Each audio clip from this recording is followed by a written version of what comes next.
There are many attractive reasons to work online.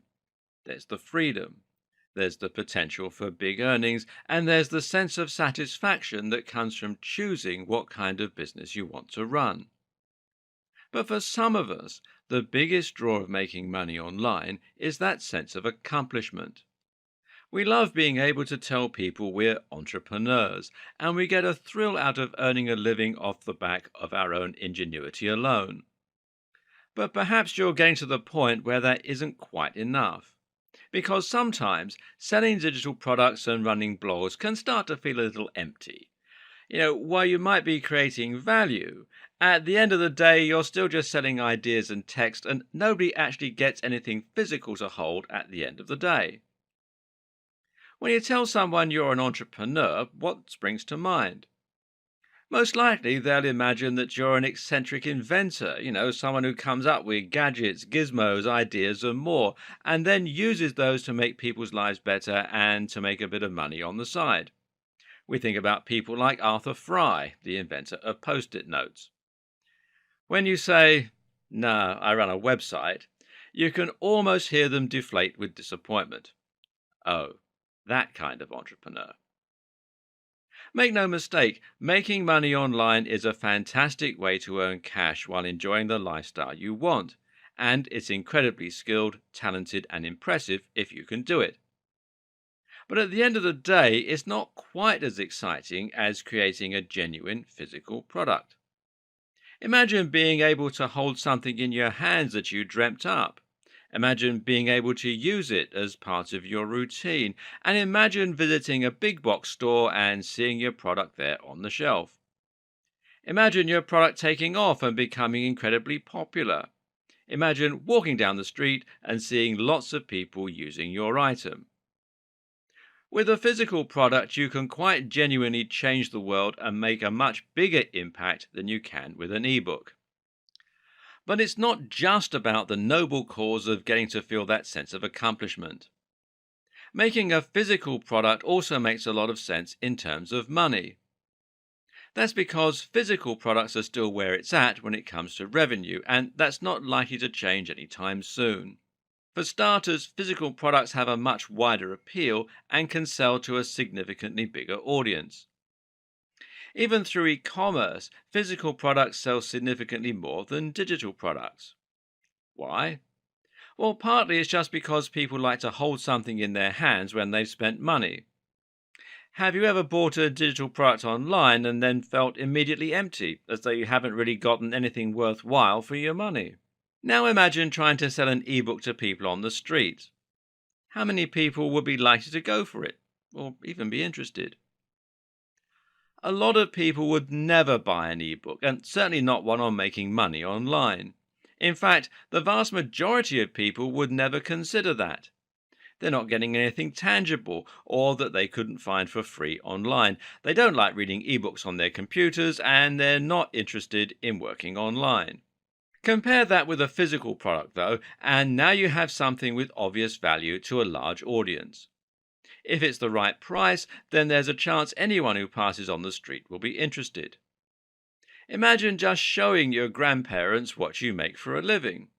Show them a book you wrote on your computer and you'll get an unenthusiastic, "That's nice, dear," if you're lucky. Show them that you've made your own toy, gadget, or item of clothing, though, and you'll have genuine interest. That's the difference with a physical product.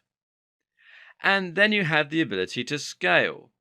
The most scaling you can do with a digital product is to get it on JVZoo or another affiliate marketing platform. That way, you can get countless other marketers helping you promote your product in exchange for a commission. That's good, but it's not quite as good as having millions of units selling through countless high street stores around the world. So, with all this in mind, why is it that most people don't create their own physical products?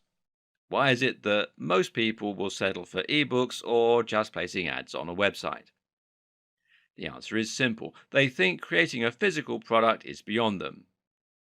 The assumption here is that companies like Apple, Microsoft, Hasbro, IKEA, Nike, and so on, well, they make physical products because they're huge multinational corporations.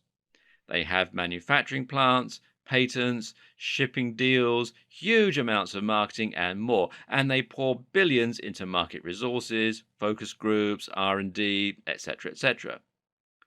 So, how can one person do all that? How can you possibly compete? Well, that's where things are changing, and that's where all this gets very exciting. Because right now, it's actually incredibly easy to create and sell your own product.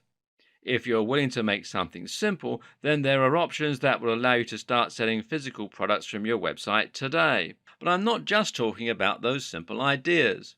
I'm also talking about ambitious ones.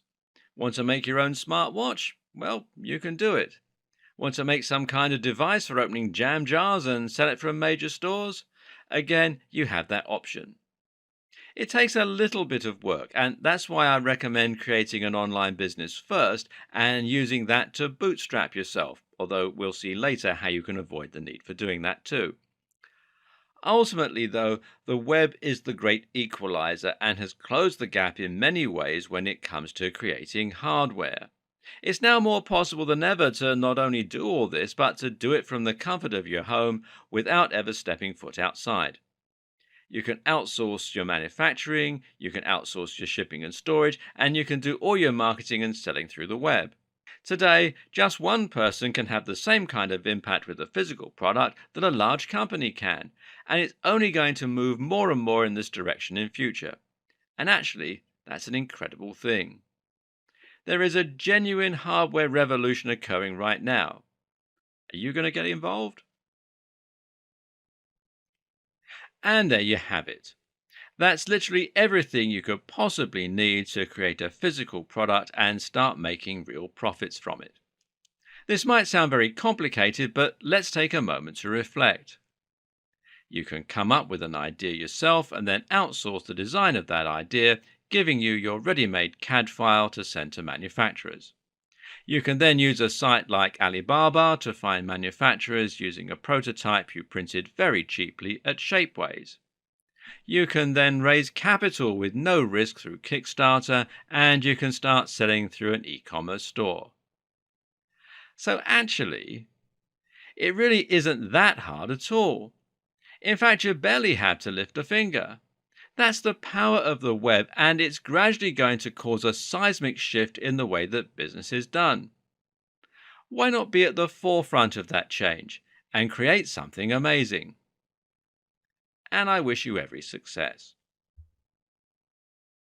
This video series is going to tackle everything you need to know about coming up with an idea, taking it all the way to market, and then manufacturing and selling it. But before we get into the technical and ambitious stuff, let's start out by looking at the easy stuff. If you want to create a physical product to sell from an existing website, just to gain some additional profits and perhaps strengthen your brand, it always looks very professional when you have your own physical products, then there are ways that you can do this right now without having to learn a ton of new skills or invest any cash. Let's take a look at some ways you can dip one toe tentatively into the world of physical products. One of the easiest ways to start selling products is to sell physical books. If you're already selling a digital product, such as an ebook, then it's only a small transition to start selling a hard copy of that book, and actually, this is incredibly easy to do. If you already have the file, then all you need to do is take that file and upload it to either Lulu, which is lulu.com, or CreateSpace, which is createspace.com, and this is Amazon's publishing services. And this is called print on demand, otherwise known as POD, and it essentially means that you're printing out your physical books every time someone orders one. Normally, if you were going to self-publish a book, then you would have to order thousands of copies of the book and keep them in a warehouse. This would involve a large upfront investment, and you'd then have to sell all of those copies at a profit to make any money. And this would mean going to retailers, and generally it's a lot of work that's led people to crashing and burning over the years.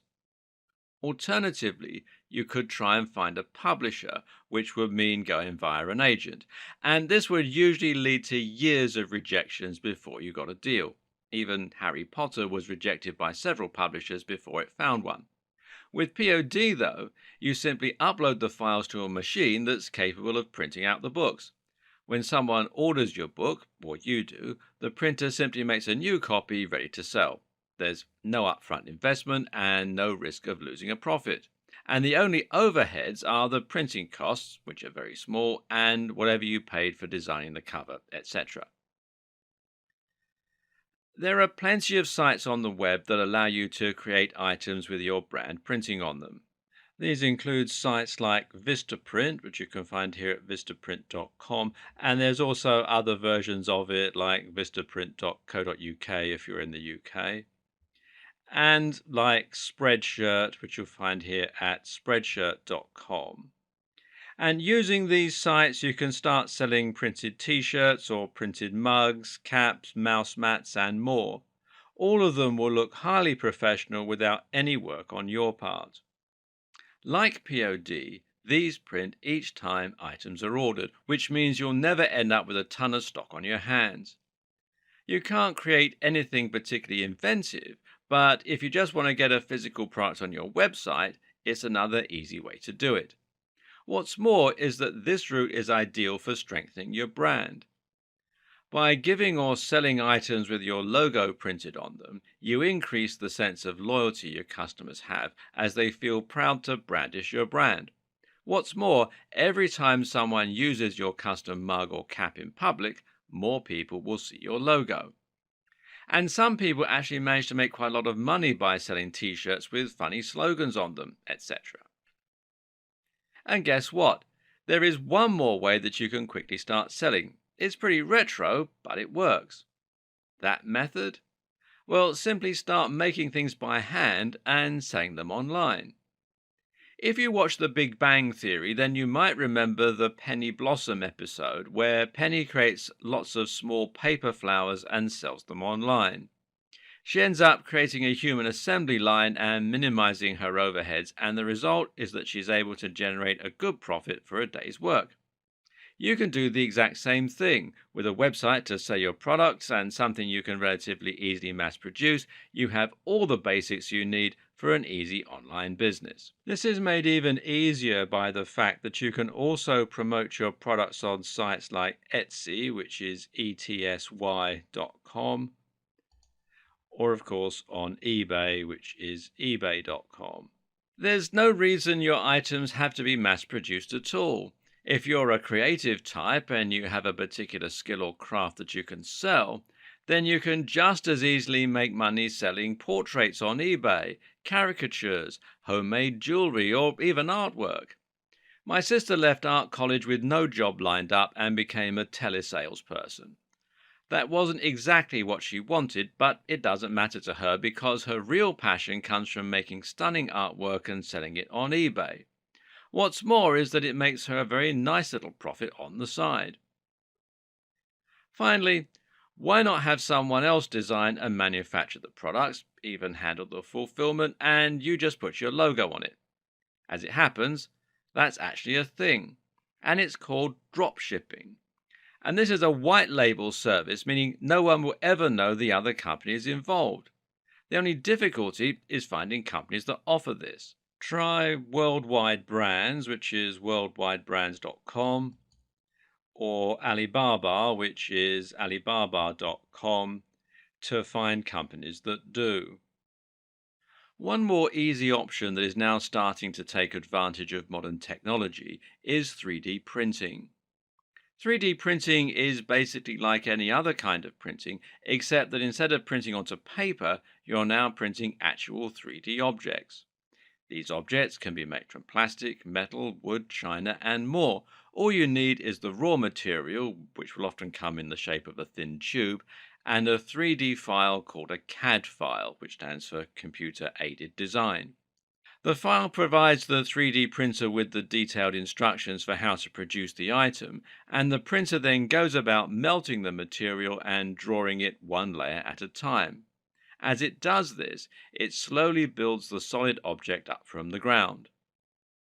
What this means is that as long as your product is relatively simple, you can print it from nothing with no need for any complex manufacturing or assembly. There are websites you can do this from, such as Shapeways, which you'll find here at shapeways.com. To use Shapeways, you simply need to send your CAD file away and then choose your material. This way, you can make literally anything you can think of. And of course, if your product has more than one part, or if it uses more than one material, then you can just attach those two materials or two colors yourself by hand as the last stage of production. Shapeways in particular has come on a long way. Today it has more options such as drone parts and even allows you to open your own store right there on the site and begin selling. You can also browse what other people have made. The other good news? It's actually possible to buy 3D printers for your own home. These aren't particularly cheap, and the amount you'll spend really depends on what it is that you want. The products range from things like the Formlabs Form 2 for several $1,000s to the China A8 for between $1 and $200. If you're going to be making tiny plastic toys, then even these cheap desktop 3D printers are probably enough. If you want to run a full business, then investing in a larger printer becomes necessary. If you're looking for a selection of 3D printers, then perhaps the best place to start is with MakerBot. And this is a brand that makes a wide range of printers, all of which get great reviews and should be more than up to whatever challenges you throw at them. And you can find out more here at makerbot.com. Once again, with a simple tool like this and perhaps an e-commerce store on your website, you can then start selling simple 3D products from your site. This might mean things like phone cases, tablet stands, key rings, toys or figurines, desk caddies, and more. You can then simply print out each order as it comes in and send it off for a considerable profit.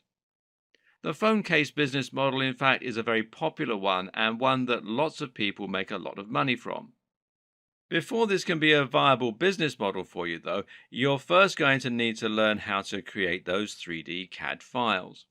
This basically just means using a piece of software, just as you would use Photoshop to create a professional image. The good news? There's plenty of free software out there, and there's lots of cheap software as well. One great option is Rhinoceros or Rhino 3D, which you can find out more about here at rhino3d.com. And another is Blender, which you can read about here at blender.org. Now let's take a look at how you would get started with Rhino 3D, and what you learn here should be relatively easy to apply to your CAD software of choice. What you're left with will be a file that you can either send to Shapeways for printing or print out on a 3D printer at home. You're going to need these skills later on too when it comes to prototyping and even manufacturing. So even if your business model isn't going to be selling 3D printed products, I highly recommend that you give this a go. And there's a real thrill that comes from creating a model and then receiving the finished article in the post. Now, when you load up Rhinoceros 3D, you'll be greeted first by the option to select a template, which will allow you to pick the rough scale you want to work with. Decide on whether the item you're going to be designing will be served better by being measured in centimeters or millimeters, and then choose appropriately. Note, however, that once you begin, you can go to View Grid Options to change this specifically and to set the distance between the squares on your grid. This is very useful if you're prototyping because it lets you create images of a specific size accurately and conveniently. Now you'll be greeted by 4 panels which give you your top view, front view, right view, and perspective view. The first 3 are schematic views, allowing you to precisely measure the shape of images, while the top right one allows you to rotate your image around in 3D.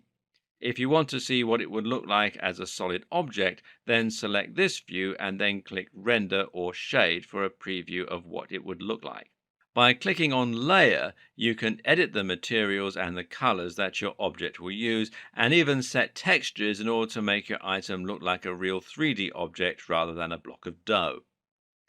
Now, to get started, you will probably want to select one view to work in. You can double-click the title of any view to expand it to fill the whole screen, and click again to switch to the four-plane view.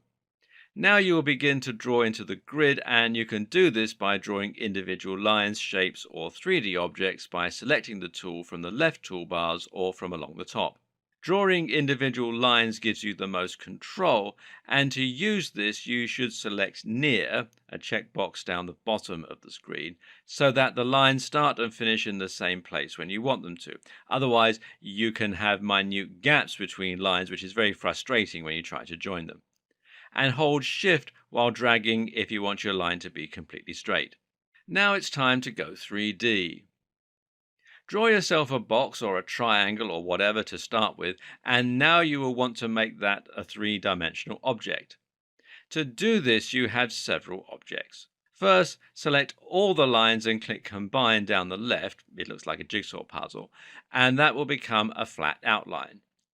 Now, to pull that outline upwards to create a box or sheath, click Extrude Planar Surface, and then click on your new shape and drag it up or down the Y-axis. This object will be hollow, so to close it, click Cap Planar Holes to turn it into a box or a pyramid. Another option is to simply change views and to draw the other sides going up and along the top manually. As long as you connect them all, you can choose to combine again and then surface, curve, network in order to turn those lines into another box or pyramid. But remember to use cap again as well. Finally, if you want to use one of Rhino's fancier abilities, try selecting your shape and then typing revolve into the command box, and you can learn a lot of functions by playing around in here. Now draw the line along which you want to revolve your object and then choose the degrees. Type 360 degrees and you'll make a tube out of your shape, which is how you make things like vases, cups, and cylinders. Play around and make a few shapes, then drag them to overlap, making sure they are solid shapes and not just outlines, because selecting Boolean union to combine those two shapes into one shape. And with just this basic knowledge, you can pretty much get started. Okay, so we've had some fun with handcrafted products and 3D printed products. Some people will be happy to stop there and make a living selling those kinds of items. But if you really want to take the world by storm, you're going to need to create something more unique, and you're going to need to mass manufacture it in big enough quantities so that you can get it into stores and generally start making lots of money from it. So, where do we start? Of course, we start with the idea. This is going to be the hard part for some people, and that's what will often be a stumbling block. To create something that will be successful, you need a unique idea with a USP, that's a unique selling point. You're probably not going to be able to compete with the big businesses on price or marketing, so you need to come up with something original, or you need to use savvy marketing. To come up with something original, you should still try to think about the buyer persona, the person that you're targeting with your items. What markets do you have good access to? What channels can you utilize to get your items out there into the real world? Once you know this, you can start to think about what category of product you want to create. It's always best to create what you know. In other words, fitness products are best designed by the genuine fitness freaks of the world. From there, try to think about your own pain points. Think about common frustrations or irritations you have, and then think about how you're going to solve them in a unique way. This is called scratching your own itch. Other ways you can try to come up with new ideas in a given niche is to try combining two previous successful products. Alternatively, think about something really cool that everyone undoubtedly wants but isn't possible yet, and then try to find out what the closest thing to it is that you could make. But if none of this works, then you can go down the route of creating a tried and tested product, and there's actually nothing wrong with this approach. If you have a dedicated audience on your website, or if you're able to source your products cheaply, then you can simply market yourself and sell something with your unique design, your unique logos, etc. Coming up with just an idea, though, is not enough. What you also need to come up with is an actual product, as in, you need to know how that idea is going to work. Once you've done your design on paper, you need to think about how it will actually operate and how you'll be able to produce it. Enter design engineering. Design engineering is perhaps best explained as being the nexus where design and engineering collide. In other words, this is where the line becomes blurred between form and function, and where engineering decisions are going to start directly impacting on the user experience and the functionality of the process. Industrial designers will often be responsible for the aesthetic and the ergonomic aspects of a design, whereas the design engineer will then work with the engineers and designers to create a much more detailed set of designs outlining how all this will work. If you imagine any new product, then it's easy to see why there would be a need to go backwards and forwards between the designers and the engineers. Imagine, for instance, a new computer. The design team might have an idea for how this should look and interact with the user, but they're going to be limited by the electronic engineers who know how large the components are going to be, how hot the device is going to get, etc., etc. Design engineering will often follow the engineering design process, which consists of several steps. First will come research, which involves looking at the literature and research as it relates to the target market, to previous products, etc. From here will come feasibility, at which point the feasibility of the proposed project is discussed with the additional information now provided by research. A feasibility study will not simply define a project as feasible or not, but it will also look at how it could be altered to come in under budget, to be functional, etc., etc. This narrows the scope of the project and leads to a further design phase. Conceptualization starts next and will usually involve a concept study where the project is planned and different ideas are discussed. This step helps to minimize error and improves the project's chances of success ultimately. Some different tools are sometimes used to help with this stage. These tools are intended to aid ideation and thus to encourage the flow of new ideas through trigger words, brainstorming, and synetics. From here, you establish design requirements and create a preliminary design with basic schematics, diagrams, and layouts. If this is successful, then the preliminary design can move into a detailed design, which can also include the creation of prototypes, models, and drawings. In this stage, CAD, computer aided design, can be used to stress test the project to an extent and to find ways to reduce the costs by removing materials without negatively impacting on resilience. Finally, this moves on to production planning and tool design, the creation of the tools needed for production, and ultimately the production of the project. This might seem like a lengthy process, but ultimately it is these crucial stages that help to prevent issues down the line and thus keep profits high. Starting to feel your stress levels rise? Well, don't worry. I've used all the technical terminology here just to make sure you understand the process in detail and you can discuss it if necessary. But if you're planning on manufacturing everything yourself, then it's actually sufficient to do all these things vaguely. Just come up with your idea and then make sure you design what it's actually going to look like and how its function is going to inform the form. Still got that headache? Well, don't worry, I've got you covered. It's actually possible to outsource the process of designing your product, and more specifically, to crowdsource it, meaning that lots of people submit ideas. CrowdSpring, which you'll find here at crowdspring.com, for instance, is a website that allows you to find designers for your projects starting for as little as $7. So you have your idea and you're not sure how to make this into a CAD file you can actually use, then just head over here to get exactly what you need. The platform is geared specifically towards small businesses and entrepreneurs like you, and has given life to some popular products such as the Diet Wizard wristband from Blue Nova. A similar option is CAD Crowd, which you'll find here at cadcrowd.com. And this allows you to run contests for CAD designers, wherein you pay only for your favorite designer once several options have been submitted. There's also a more traditional option to pay by the hour, though. For everything else, packaging, branding, etc., you can always use the ever popular 99designs.com or regional variations like this one here for the UK, 99designs.co.uk. Having a great idea is something you should never underestimate. With the right idea, you have not only got the power to change your life and that of others, but also the power to change the world. The right idea can get you passionate, it can make you rich, and it can make your life easier and better in all sorts of ways.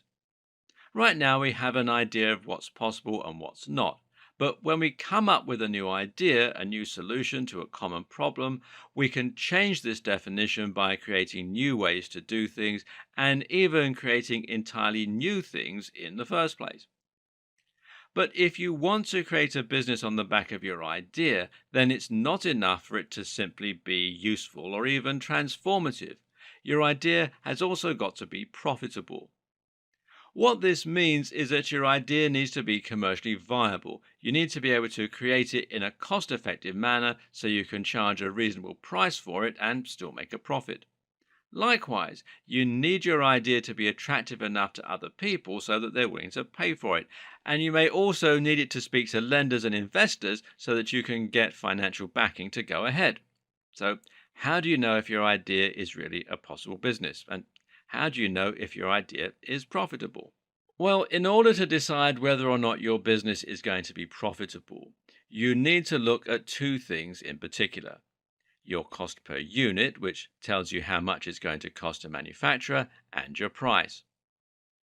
For that first figure, the cost per unit, you need to make sure that you account for every single expense that you will need to make in order to create your products.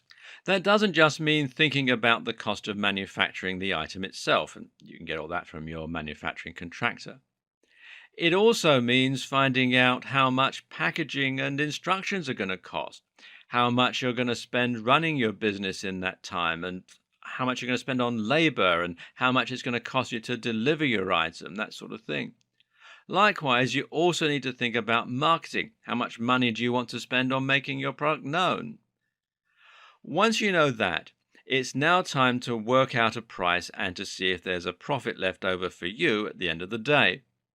Bear in mind that you'll need to work out two prices, one being the wholesale price that you offer to resellers, and the other being the RRP end users will pay for your item.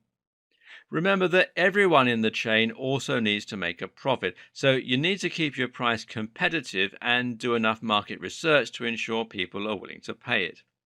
If you run these numbers to find that your product isn't going to earn you any money, then don't be disheartened. By tweaking a few elements, you can normally increase your margins. And it's better to find that out now than later. So now you have an idea that you think can sell. You have worked out roughly what kind of profit you can expect to get from it, and you even have a 3D CAD file ready to send off to those interested in helping you make your idea a reality. At this stage, it's always a good idea to create a prototype. There are numerous ways you can do this, from talking with a manufacturer, I'll talk more about that later, to using 3D printing or even creating your very own prototype from scratch if you have the DIY skills and the necessary materials. This will come in handy for the focus groups, which is the next stage, and also just so that you can get an idea of how this is all working and if you feel positive about your product. Prototyping can also bring to light problems that might not have been apparent from the CAD file alone. Once you have your prototype, it's a good idea to consider using focus groups or doing other market research at this stage. This means researching how other products in the market are performing and who your buyer persona is. At the same time, you might want to create an actual focus group for your product, which means hiring a venue, getting people together, and getting feedback from them regarding your product.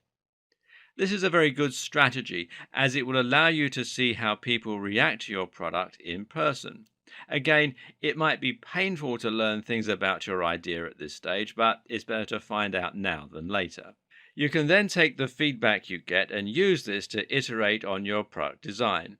Likewise, you can record positive responses and use this as evidence that your product has, quote, legs when you're trying to get a licensing deal or funding. And we'll talk about that in later videos. Now, at this point, you might find yourself starting to worry. You've got a great idea, a great design, and you're all ready to go. Should you really be sending that to manufacturers, showing it to focus groups? What's to stop someone from simply taking your idea and using it for themselves? Of course, this is a real problem, so you need to think about intellectual property law and what you can do to protect yourself. There are actually 5 different types of protection under intellectual property law. Now, these may vary depending on what country you live in, so just use what I'm going to say here as a guide and do your own research as to what applies where you live. Now, protections 1 and 2 are patents or patents, as some people pronounce it. And when it comes to hardware, the most relevant form of intellectual property protection is no doubt a patent. And it's patents that Apple and Samsung have infamously fought over so publicly about. Patents protect physical creations, they protect medicines, and they protect designs. More specifically, though, they protect the method of execution as opposed to the original idea. To demonstrate this, consider that the inventor of the chair could not patent chairs, nor could they patent something you sit on. They may, though, have had more luck protecting something you sit on with 4 legs and a back. As a maker, then, you can use a patent to protect the design or engineering innovations that made your product possible rather than the product itself. The 2 types of patents are design patents and utility patents, which protect designs and utilities respectively. In other words, if you have a smartphone, the design patent would protect the look of the phone, while the utility patent would protect the inclusion of whatever newfangled chip it had in it. Unfortunately for designers, getting a patent is a complex, expensive, and slow process, however, and your ideas will only be protected in certain regions. They also expire. In the UK, it's 20 years for utility patents and 14 for design patents, and they can't be renewed indefinitely. To get more information on patents, check out the Patent Office website for the country where you live. Number 3 is copyright, and copyright law is less likely to apply to makers, but it still can play a role. Copyright protects stories, writing, music, and even code to some extent. In other words, a copyright protects creative pursuits and comes into effect the moment you complete something. So if you write a blurb for your new product, that blurb will be protected under copyright law and you can threaten legal action if someone publishes it against your will. What this also means is that you can't just take an image from Google Images and use it in your packet design or on your website. The main challenge with copyright is proving that the idea was yours originally.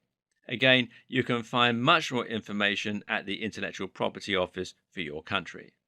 4 is a trademark, and a trademark is a name or an image that you trade under which can be used to identify your business or your products.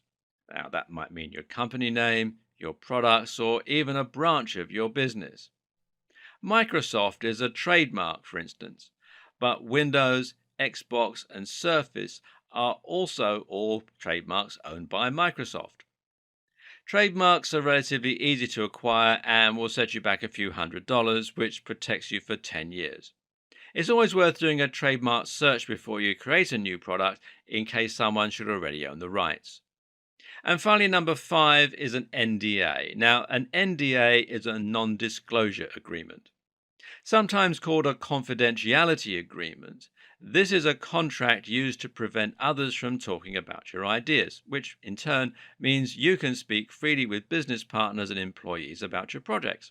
Typically, an NDA will be in the form contract and will include a list of things that you can and can't mention outside of the meeting. These days, though, many serious companies and startups won't use NDAs, and you can risk looking unprofessional if you push this too strongly. As a rule, people you will consult with have their own ideas and plans and aren't bent on stealing yours. What's more, ideas are in no short supply. It's the ability to see them through that matters. As with most things, the best form of protection is simply to be the first and to be the best. No one will remember the imitators. At some point, you just need to start getting your idea out there and push ahead. So take the plunge. What is it that appeals to you most about being an entrepreneur or inventor? For most of us, it's not down to the money necessarily, or even the fact that we can be our boss. For the majority, it all comes down to creative freedom, the joy of inventing and creating, and the incredible satisfaction that comes from seeing our products on the shelves and in the papers. All the rest of it, the financing, the packaging, the order fulfillment, the budgeting, the marketing, etc., etc., etc., well, it's all just a big pain in the neck that prevents us from doing what we really want to do. Well, if that's how you feel, then you may be interested in licensing. When you license an idea, you see, you'll get to spend the time focused on doing what you love, coming up with the ideas in the first place and testing them out, while letting someone else worry about the finer details. This is your last chance saloon to sidestep the actual process of building your product yourself, but this option is a little different than using something like Spreadshirt, say, because it allows you to make something completely unique and new rather than having to stick to a tried and tested formula. And it's different from 3D printing in that you have the option to mass produce and even to get help getting your product into stores. There are downsides, though, as we'll see. When you come up with a great idea for a product, you have two routes open to you. Either you build an entire business around your idea and invest in manufacturing, marketing, and the rest of it, though we will learn how to do this the easiest and cheapest ways possible, or you sign a product licensing deal in order to let someone else handle all that on your behalf. What this means is that you'll let an established company worry about the financing and marketing, while you get a cut of the profit for coming up with the idea in the first place. This is great news if you don't have much cash, as it means there's a lot less risk. But it can be a bad strategy if you end up with a mega hit on your hands, as generally the deal will give you less than 10% of the profits. Before you begin, then, ask yourself whether you want to be a businessman or woman or an inventor. What is it that drives you? Seeing your product on the shelves and having more time to spend with your family, or having complete control over your baby and shooting for the stars? Of course, this doesn't have to be an either or scenario, depending on the nature of the agreement you sign, and you can always license one product in order to test the viability of your ideas and gain financing for your next idea. But just because you've chosen to go the easy route doesn't mean that it's going to be a walk in the park. Getting a company to take a chance on your idea can be incredibly difficult. The first thing you need to do is to protect your idea. Now, whether that means getting a patent, a trademark, or a copyright, you should do so right away. Not only will this ensure that companies don't decide to use your idea without paying you, but it will also demonstrate that you're serious, sensible, and that you know your stuff. The next step is to see how your invention can be a serious business opportunity. This means knowing how much it will cost to produce and what people will be willing to pay for it. It means identifying a target demographic and a route to market. It means doing market research and assessing the competition. In short, you need to present more than ideas when you try to sell, and you need to show that you're serious. What we've looked at in the last video should help you with that. Now learn to present your product in a compelling way and practice your public speaking. Make sure that your passion comes across and that you can get people excited for your creations. But that you should also come across as realistic and down to earth. If you can identify one person within a company who's excited for your product early on, then that's a great asset to have. Speak with them and get advice on how to approach the company.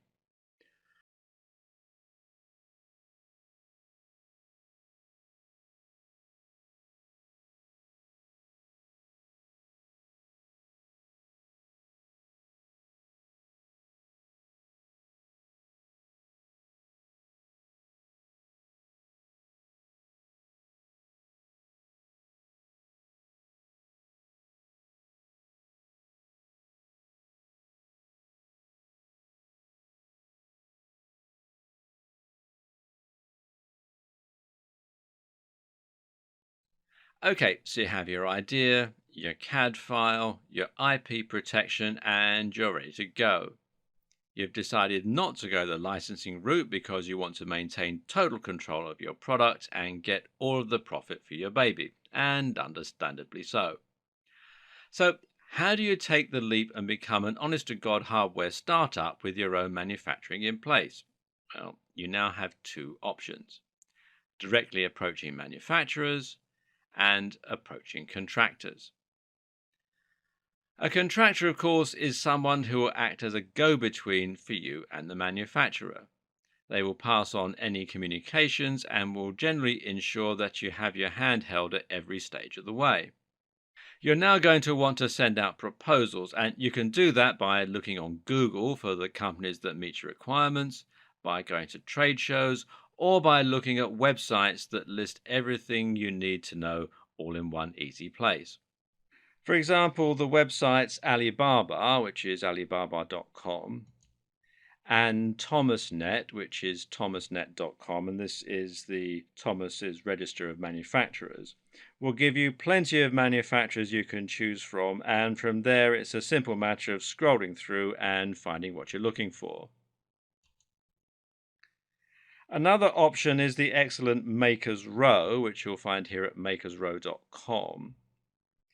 And the tagline of this site is Manufacturing Made Easy. And as this suggests, the entire concept is that this one site will provide you with everything you need to get started in one convenient location. They have a list of over 10,000 American manufacturers, but unfortunately, you will have to pay to be a member. If you're planning on creating something specific, such as clothes, then you'll be looking for a specific type of contractor. For example, you might need a garment contractor, and you can find these at garmentcontractors.org. And there are other sites as well. This site does look a bit dated now, but I'm told the information on it is fairly up to date. Tim Ferriss spoke to Shopify and recommended that makers send out lots of proposals to lots of factories and let them all know that you're speaking with others, and basically let them bid for your attention and try to win your business. And you can read the whole interview here on the Shopify blog. Now you can choose to make a prototype this way by speaking with the factory. This is a good idea because it will give you some indication of the quality of your product, and it'll give you a more realistic example of your product. In other words, if you're going to Kickstarter with your item, and I'll talk more about that in a moment, then you'll benefit from being able to show proof of concept and to explain that the product you're showing off was made by the manufacturer you're eventually going to work with. Okay, so now you need to send out your proposals. What do you send? Well, fortunately, we've already gone through the steps necessary at this stage, so you should have most of the materials you need to include in your proposal ready. Now, here's what you need to send. The first and most important step in your manufacturing process will be to define your product. In other words, you need to know exactly what it is you're making in order for the manufacturers to be able to know whether or not they can help you. This means you need to know the precise materials and how they're going to be assembled. To start, then, you may want to produce a functional specifications or a product requirement document. This only needs to be a Word document, but the basic idea is that you're going to describe all of the tangibles and intangibles in as succinct a manner as possible. And this might mean saying how long you want your battery to last, or it might mean saying how waterproof you want it to be, who's it for, What should the user interface be? Specifically, these are some points you should include: aesthetics, durability, food safety, certifications, user interface, target demographic, intangibles of how it should look, stroke, feel, stroke, act, potential problems you foresee and expectations of the results. Will it be used inside or outside? And UV resistance, etc. You don't really need to go through this stage, but if you don't know the first thing about manufacturing, then this document will mean you can get guidance and consultation from those that do. It can also be helpful for your own planning and for structuring your own thinking. You can also submit this document when you're crowdsourcing your designs, or you can ask the designers you hire to do it for you. Now comes the bomb. The bill of materials is a complete list of all the materials and components needed to create your product. Think of it like the first page of the assembly instructions you get with your IKEA flat pack furniture. It should include every last screw and even the paint. For those making electrical products, you'll need an electrical BOM too. If you aren't a DFMA expert, then consult with one or ask your manufacturing partner. And this is where the functional specifications document comes in handy. Your electrical BOM should contain part numbers where possible, or you can include these details in a separate component specification sheet. Then there are the technical files. These are the blueprints which you will often create using software. For plastic parts, you'll want to use CAD, computer aided design software, to create a 3D image file. For mechanical parts, you'll want to use a Gerber file for board layouts using software like CADSoft Eagle. And this detailed information is necessary for your manufacturer to answer a number of questions regarding how the product will be made and ejected, how shrinking will be managed, etc. Again, you might want to get help with this step. Now comes the fun part: getting to hold your product in your hand and see it work for the first time. Well, sort of. The prototype is like a real world beta that you can use to check that the end product looks, feels, and functions as intended. In a perfect world, you should send your prototype to the manufacturer along with your documents as best you can. You can use 3D printing to do this, or even construct it by hand. Along with all this, you'll also want to include your rough order estimate, or MOQ, minimum order of quantity. This tells the manufacturer how many pieces you want to make, and it's important because the best technique will depend on whether you've ordered a small or a large run. What's more, you may be able to get bulk discounts for larger orders. That's everything you need to get your product made and to take it from an idea to a reality. Now, there may be several steps here that you don't fully understand or that you don't feel comfortable with, but don't worry. If you find the right person, you'll be able to get help through each step. Don't be afraid to speak to people and ask questions. Now you have the technical terminology, you should find it's at least a little easier to get started. Remember how, at the end of the last video, I said that's everything you need to get your product made and to take it from an idea to a reality? Well, that's not quite everything. Because now you have a product that's ready to go, but actually no inventory to start selling. Oh dear. This is where the next stage comes in: finding funding for your idea, and it's really a rather important stage. The good news? Once again, the internet has come to our rescue and made all this as easy as it can possibly be. And in this case in particular, we're going to be using crowdfunding to make our money. Crowdfunding simply means that we're asking the community to fund our products, and the most famous example of this is Kickstarter. The best part is that you don't have to give away any percentage of your business or your profits. Backers on crowdsourcing sites get involved because they want to place pre orders and because they want to see your ideas come to fruition. This is famously how projects like the Oculus Rift came into being. Finding an investor means giving away a share of your business. Getting a loan means taking a serious risk. But crowdfunding? There is zero risk and no downside. And this is why more and more makers are now finally able to see their ideas come to fruition when previously it would never have been possible. There are other crowdsourcing options out there, though, and other funding options too. The most obvious place most people will start is Kickstarter, which is the best known crowdfunding site on the web and possibly largely responsible for the strategy's current popularity. Now, while Kickstarter might be the most famous and provide you with access to the biggest number of potential backers, this can also be a bad thing in that it means you'll be facing more competition and you'll need to follow stricter guidelines. However, Indiegogo, which you'll find here at indiegogo.com,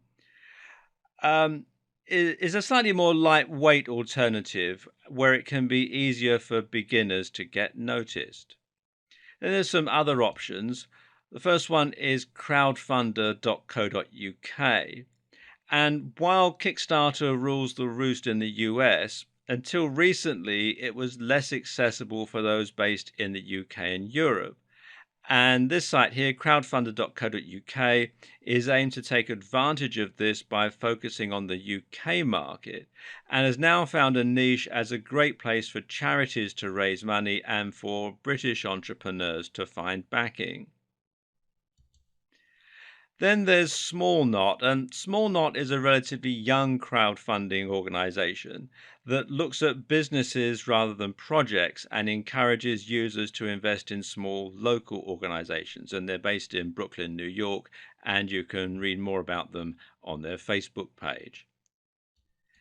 And then there's Rocket Hub. Now, Rocket Hub functions very similarly to Kickstarter, but has become particularly popular among musicians and philanthropists. And you can read more about it here at rockethub.com. Note that crowdfunding sites do have their drawbacks and limitations. For instance, crowdfunding only works if you can raise the money you've set yourself as a target. At least that's the case with Kickstarter. Indiegogo does not have this rule. These platforms are also becoming increasingly saturated, which means you're going to need to have a very good and unique idea and then do a lot of promotion on top of this to make it a reality. There are likewise many more funding options for raising capital. One option is simply to find investors, and there are many websites that can help you do this. For example, AngelList, which you can read about here at angel.co, is a website that works similarly in some ways to a crowdfunding site, except that the investors do get some money and some share of your business. However, they can back you with small amounts of cash, which means that you're not just approaching massively wealthy individuals and companies. Creating a profile on AngelList is a great way to learn about investors and to let them start getting to know you, even if you don't end up looking for money on the site.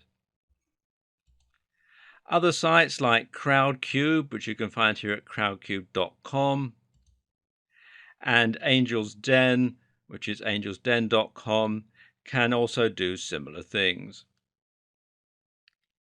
Note that it's also possible to get funding at other stages of your manufacturing. For example, you can get funding from business angels and accelerators at the pre-seed stage of your business, the point where you're still prototyping.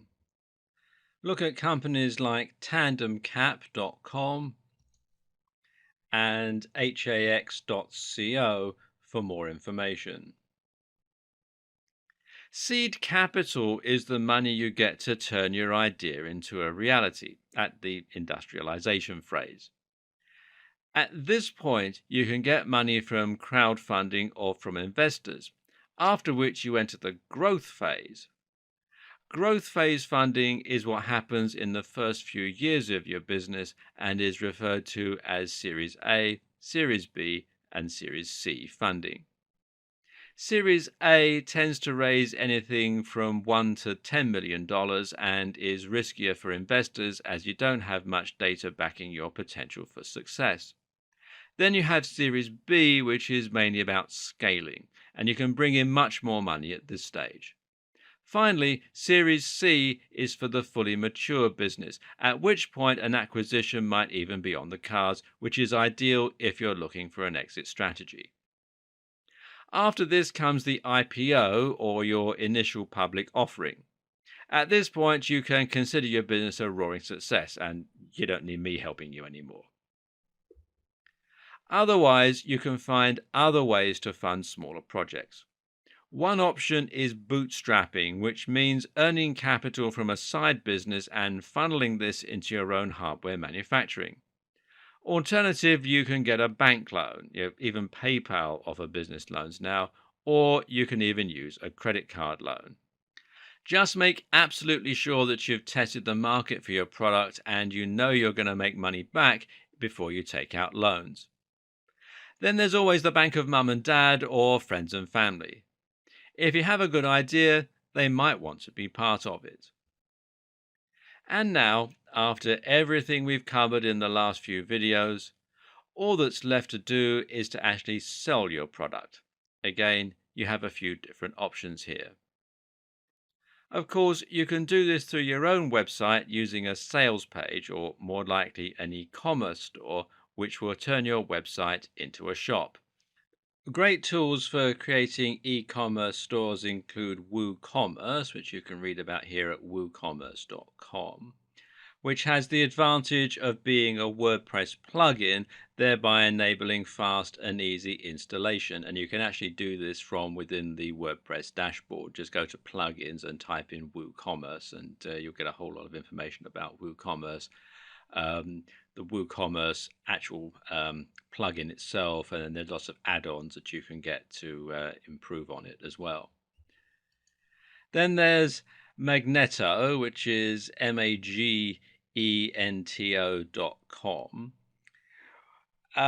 which is similar, but you need to create a separate standalone site.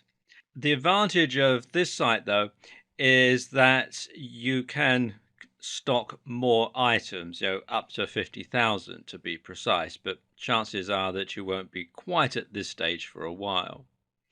Or you might pick Shopify, which is shopify.com in most countries.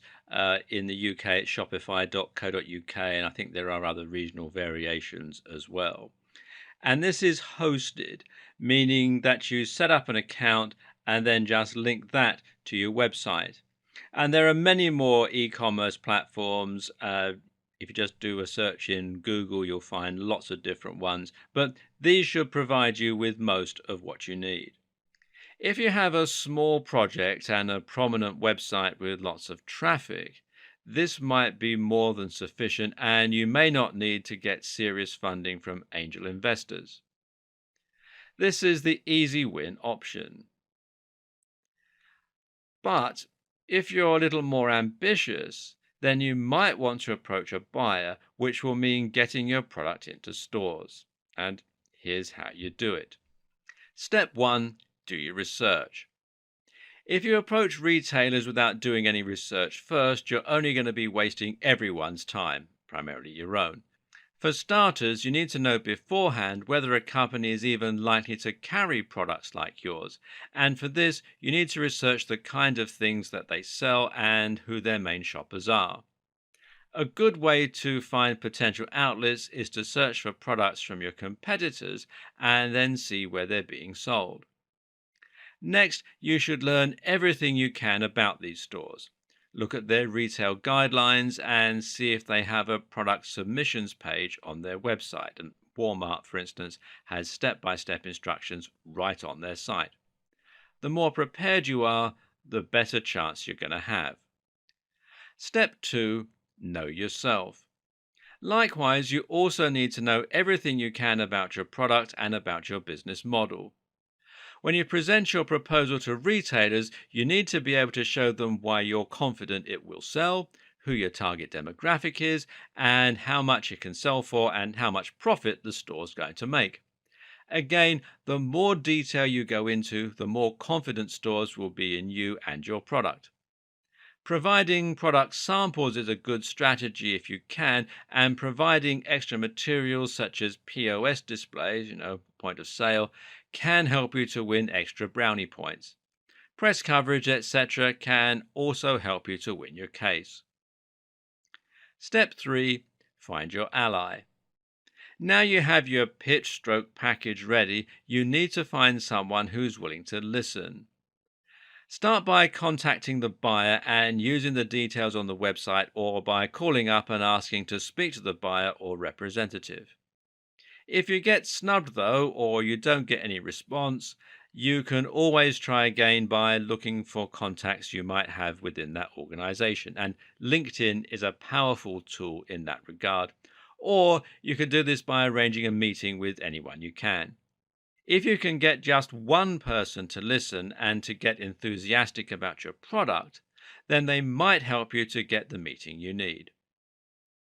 And finally, step 4, use a sales representative. If you're still not having any luck, then the other option is to use a sales representative who will handle this part of the process for you. This costs money and you lose some control, but they have experience and contacts which can help them to get you noticed. However you go about it though, don't give up.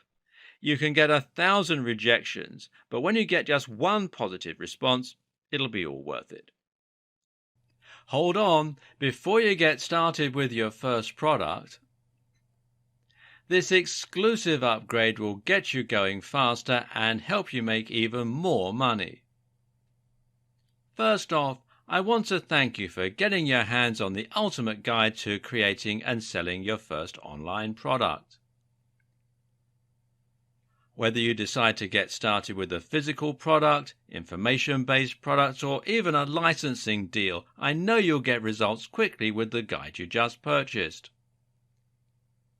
But what if I told you there was a way to get results with your very first online product even faster? And what if you could not only get going faster, but also make a lot more money? Although the guide you just got is very easy to follow and formatted in a very logical step-by-step way, it's a scientifically proven fact that some people are visual learners and just learn better by watching something being done. How about you? How do you prefer to learn something new? Do you just want to read about something, or does watching help you learn faster? If you're like most, it's nice to have the option to watch and learn. That's because most people that buy text-based courses never end up actually finishing the training. And of those that do complete a text-based course or guide, many struggle to retain all the material. Sadly, most people that only read something just don't have the patience and motivation to complete and implement what's inside. What if you could get comprehensive training that shows you exactly what you need to do to see success with your first online product? Something that would take you by the hand and give you that next level of training that you need to get results. And not just any results. Faster and better results. The good news is you're going to have the opportunity to do just that today. Introducing the video version of the guide to getting your first product online. My goal is to help you get results as quickly as possible. And there are little details that can be the difference in making a lot of money with your new product and ultimately failing to make any solid money. Or even worse. If you do things wrong with your first product, you might put in a lot of work and never make a dime. I don't want that to happen to you, and that's why it's so crucial that you absorb all the key details and don't miss out on anything. You really need to pay attention and absorb things like getting started with your first product the right way, choosing the right product to get started with, getting everything set up without wasting time and possibly even money, and how to get the money flowing and then quickly scale it up to a solid six-figure income. If you miss just one step in the process of making money with your first product, you could find yourself wasting a ton of time and ultimately making fewer sales and missing out on huge profits. Sadly, many people struggle to get the results they hope for with their first product because they don't do things the right way. Don't let that be you. When you follow what you'll learn inside the step-by-step video training inside of this upgrade, getting results is easy. In fact, getting this upgrade guarantees you'll learn how to do everything the right way. Click the button below to get instant access. And of course, as an existing and valued customer, you'll get access to the upgrade with special, customer-only discounted pricing. When you consider that this is just like having a private tutor come into your home or office and show you exactly how to set everything up and see results, it would be easy to put a price of several $100s on this upgrade. But you won't pay anywhere near that when you make the wise decision to upgrade today. Plus, when you take action today, you're also going to get an exclusive bonus of 10 high-quality audio MP3s of all the training. This makes it easy to learn on the go and get results quickly and easily. When you add the MP3s to the 10 high-quality videos that show you how to get started making money with your very first product, it's impossible to fail. Not to mention, you get to test drive the upgrade for the next 30 days. With absolutely zero risk. If for any reason, or no reason at all, you're not 100% satisfied with what you learn inside, simply send us an email and we'll refund every single penny of your tiny investment. No questions asked. But please don't wait. This is an exclusive, one-time offer at pricing that's only available to our existing customers. If you wait, you may never get another chance to get access to this at a price this low. Click the button below to get instant access today. Hold on, before you get started with your first product, this exclusive upgrade will get you going faster and help you make even more money. First off, I want to thank you for getting your hands on the ultimate guide to creating and selling your first online product. Whether you decide to get started with a physical product, information-based product, or even a licensing deal, I know you'll get results quickly with the guide you just purchased. But what if I told you there was a way to get results with your very first online product even faster? And what if you could not only get going faster, but also make a lot more money? Although the guide you just got is very easy to follow and formatted in a very logical step-by-step way, it's a scientifically proven fact that some people are visual learners and just learn better by watching something being done. How about you? How do you prefer to learn something new? Do you just want to read about something, or does watching help you learn faster? If you're like most, it's nice to have the option to watch and learn. That's because most people that buy text-based courses never end up actually finishing the training. And of those that do complete a text-based course or guide, many struggle to retain all the material.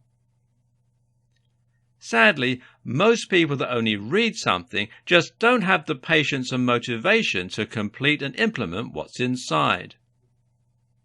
What if you could get comprehensive training that shows you exactly what you need to do to see success with your first online product? Something that would take you by the hand and give you that next level of training that you need to get results. And not just any results. Faster and better results. The good news is you're going to have the opportunity to do just that today. Introducing the video version of the guide to getting your first product online. My goal is to help you get results as quickly as possible. And there are little details that can be the difference in making a lot of money with your new product and ultimately failing to make any solid money. Or even worse. If you do things wrong with your first product, you might put in a lot of work and never make a dime. I don't want that to happen to you, and that's why it's so crucial that you absorb all the key details and don't miss out on anything. You really need to pay attention and absorb things like getting started with your first product the right way, choosing the right product to get started with, getting everything set up without wasting time and possibly even money, and how to get the money flowing and then quickly scale it up to a solid six-figure income. If you miss just one step in the process of making money with your first product, you could find yourself wasting a ton of time and ultimately making fewer sales and missing out on huge profits. Sadly, many people struggle to get the results they hope for with their first product because they don't do things the right way. Don't let that be you. When you follow what you'll learn inside the step-by-step video training inside of this upgrade, getting results is easy. In fact, getting this upgrade guarantees you'll learn how to do everything the right way. Click the button below to get instant access. And of course, as an existing and valued customer, you'll get access to the upgrade with special customer-only discounted pricing. When you consider that this is just like having a private tutor come into your home or office and show you exactly how to set everything up and see results, it would be easy to put a price of several $100s on this upgrade. But you won't pay anywhere near that when you make the wise decision to upgrade today. Plus, when you take action today, you're also going to get an exclusive bonus of 10 high-quality audio MP3s of all the training. This makes it easy to learn on the go and get results quickly and easily. When you add the MP3s to the 10 high-quality videos that show you how to get started making money with your very first product, it's impossible to fail. Not to mention, you get to test drive the upgrade for the next 30 days. With absolutely zero risk. If for any reason, or no reason at all, you're not 100% satisfied with what you learn inside, simply send us an email and we'll refund every single penny of your tiny investment. No questions asked. But please don't wait. This is an exclusive one-time offer at pricing that's only available to our existing customers. If you wait, you may never get another chance to get access to this at a price this low. Click the button below to get instant access today.